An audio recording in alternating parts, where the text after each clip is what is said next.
ये कथा राजा हर्षवर्धन और उनकी पत्नी रानी विशपाला की है। राजा हर्षवर्धन बहुत नेक और धर्म का पालन करने वाले राजा थे। वही रानी विशपाला एक अत्यंत रूपवती और पतिव्रता नारी थी। उनकी जिंदगी बहुत अच्छे से चल रही थी। फिर एक दिन समय ने करवट ली और उन्हें अपनी जिंदगी के बहुत भयानक दौर से गुजरना पड़ा। स्वर्गलोक में एक बार शनि देवता और लक्ष्मी जी की कहासुनी हो गई। शनिदेव के अनुसार वे लक्ष्मी जी से बड़े थे और लक्ष्मी जी के अनुसार वह शनिदेव से बड़ी थी। इस बात को लेकर उन दोनों में काफी देर तक बहस होती रही और वे दोनों कोई फैसला नहीं कर पाए। आखिर उन्होंने सोचा कि मृत्युलोक में सबसे ईमानदार व्यक्ति से यह फैसला कराया जाए। उन दोनों ने सोचा कि मृत्युलोक में प्रयागराज के राजा हर्षवर्धन के पास जाया जाए। जब शनि देवता और लक्ष्मी जी हर्षवर्धन के पास पहुंचे और अपनी बहस का निर्णय मांगा तो उनको उत्तर देने को कोई उपाय न सूझा। अंत में उन्होंने दोनों से 1 महीने की मोहलत मांगी। यह सुनकर शनि देवता व लक्ष्मी जी चले गए और कह गए कि वह अपने झगड़े का फैसला सुनने 1 महीने बाद जरूर आएंगे। उनके जाने के बाद हर्षवर्धन का सोना जागना हराम हो गया, क्योंकि वह जानते थे कि वह एक को बड़ा बताएंगे तो दूसरा अवश्य ही गुस्सा होगा और उन पर भारी संकट आ जाएगा। उसको चिंता में देख उनकी पत्नी विशपाला ने चिंता का कारण पूछा। जब हर्षवर्धन ने सारा हाल कह सुनाया तो उनकी पत्नी विशपाला बोली कि आप एक चांदी का और दूसरा सोने का आसन बनवाइए। सोने का आसन आपकी गद्दी के दाहिने ओर तथा चांदी का आसन बाईं ओर रहेगा। जब लक्ष्मी जी और शनिदेव आएंगे तो लक्ष्मी जी आपके दाहिने तरफ का आसन ग्रहण करेंगी, क्योंकि वे माता स्वरूप हैं, और शनिदेव बाईं तरफ का आसन ग्रहण करेंगे। आप उनके किसी प्रश्न का उत्तर न दें, और जब वह बहुत पूछें कि क्या बात है तो आप उनसे कह दें कि आप लोगों ने स्वयं ही अपना फैसला कर लिया है। 1 महीने बाद जब लक्ष्मी जी और शनिदेव आए तो वैसे ही हुआ जैसे रानी विशपाला ने कहा था। लक्ष्मी ने दाईं तरफ सोने का आसन ग्रहण किया और बाईं तरफ शनिदेव बैठे। जब उन्होंने फैसला मांगा और अत्यधिक जोर दिया तो राजा ने वही उत्तर दिया जो रानी ने बताया था। यह सुनकर शनिदेव गुस्सा होकर चले गए। लक्ष्मी जी ने जाते जाते हर्षवर्धन से कहा कि संकट तो जरूर आएगा, परंतु मैं तुम्हारे साथ हूँ। जल्दी ही शनि देवता के प्रकोप से प्रयागराज में बहुत भयंकर अकाल पड़ा। लोग भूखे मरने लगे। यह दशा हर्षवर्धन से देखी न गई। कोई उपाय न मिलने पर आखिरकार लगभग 1 साल के बाद उन्होंने अपने राज्य को त्यागने का निश्चय कर लिया। एक रात को वह अपनी पत्नी के साथ राज्य को छोड़कर निकल पड़े। साथ में उन्होंने एक पोटली में हीरे जवाहरात मुसीबत के समय काम आने के लिए ले लिए। जैसे ही हर्षवर्धन विशपाला के साथ निकले, बहुत ही भयंकर आंधी तूफान आ गया और चारों ओर अंधेरा छा गया। आंधी तूफान में दोनों रास्ता भटक जाने के डर से एक जगह खड़े हो गए। तभी लक्ष्मी जी एक छोटी सी लड़की का रूप धारण करके आई और लालटेन की सहायता से उन दोनों को नदी के किनारे तक पहुंचा दिया।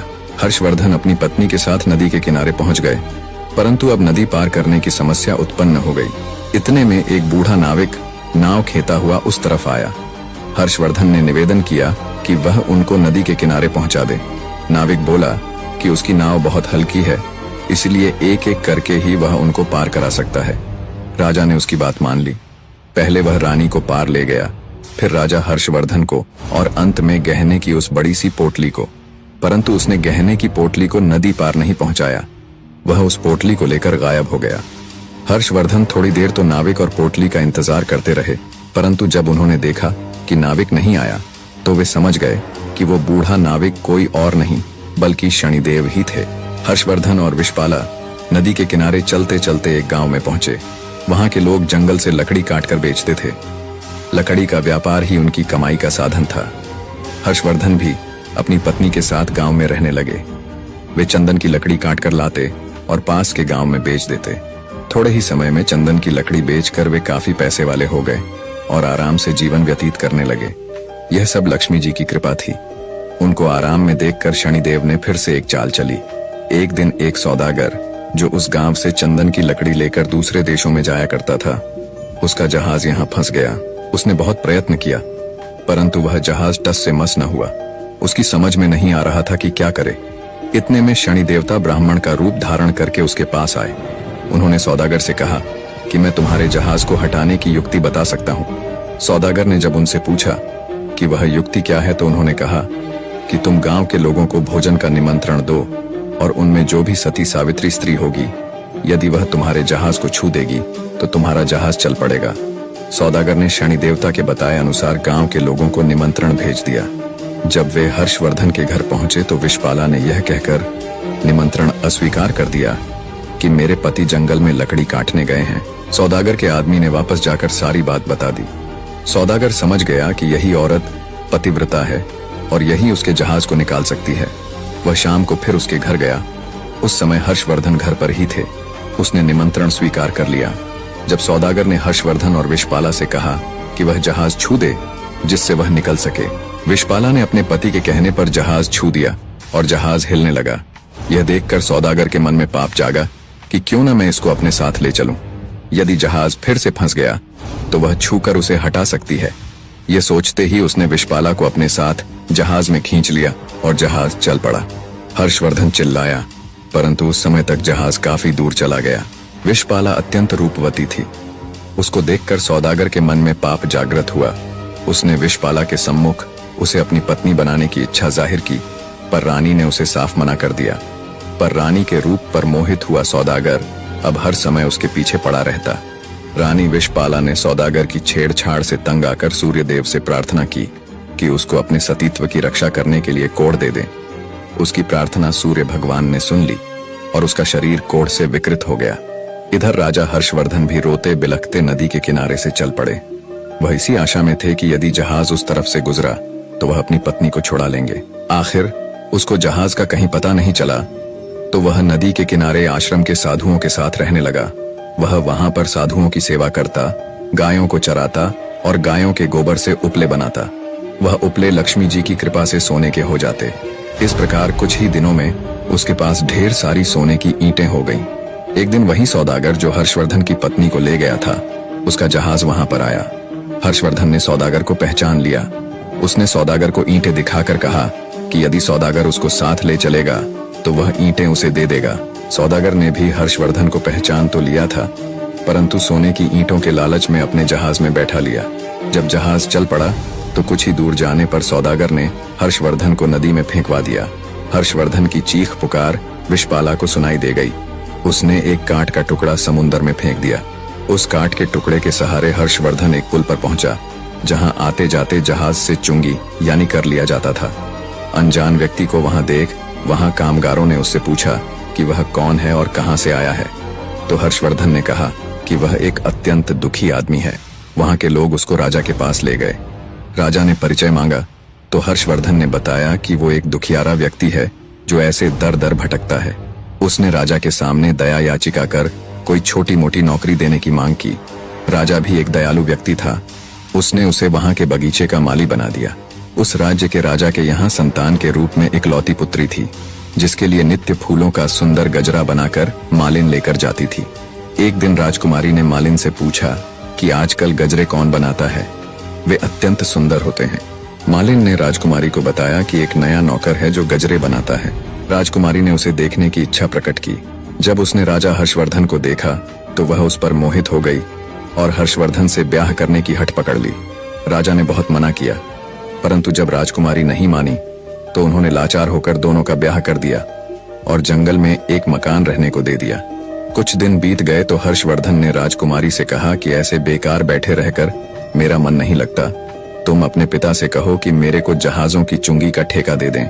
राजकुमारी ने अपने पिता से यह प्रस्ताव रखा तो राजा ने प्रस्ताव स्वीकार कर लिया। हर्षवर्धन अब आने वाले जहाजों से चुंगी लेता। ऐसे ही 7 वर्ष बीत गए। शनिदेव का प्रभाव खत्म होने को आया। एक दिन सौदागर का जहाज वहीं आया। हर्षवर्धन ने उस जहाज को रोक लिया और उसे वहां से जाने नहीं दिया। सौदागर क्रोधित हो राजा के पास शिकायत लेकर गया और विनती की, महाराज, जो भी आपका कर है वो मैं हमेशा अदा करता हूँ, फिर भी मेरे जहाज को क्यों रोका गया।